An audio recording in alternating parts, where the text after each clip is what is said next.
dhawaada barnaamijkeena ciyaaraha maanta waxaan ku soo qaadan doonaa horyaalka Soomaaliya Premier League oo si xiiso leh u socda ayadoo shalay istaadiyaha Muqdisho ay ku dhex martay ciyaar kooxaha Elman iyo kooxda Horseed. Ciyaarta ayaa qaybtii koowaad waxaa gool ku hormartay kooxda Horseed markuu shabaqa soo taabtay xidigooda Maxamuud lagu magacaabo ee lambarka 14aad.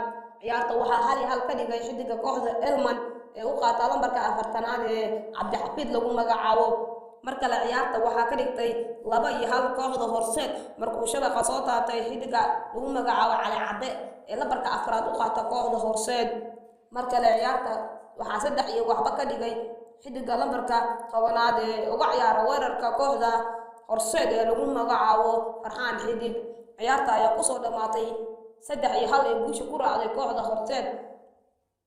guuldaro ayaa dhabarka loo saariyay kooxda Elman ayadoo sanadkan isdhahay kooxda Elman way ku guuleysan kartaa horyaalka Soomaaliya Premier League ayadoo haatan ay kula tartamayaan kooxaha Dekedaha iyo kooxda Horseed iyo kooxda MCC iyo kooxda Gaadiidka iyo kooxaha Jazeera iyo kooxda Saxafi ayadoo galabta ay kulan xiiso badan ku dhex mari doono istaadiyaha Muqdisho kooxaha Jazeera iyo kooxda Saxafi. ciyaartaas ayaa galabta la daawan doonaa saacadu markay tahay 9:00 galabnimo asagoo kulankaas ka dhici doona istaadiyaha Muqdisho.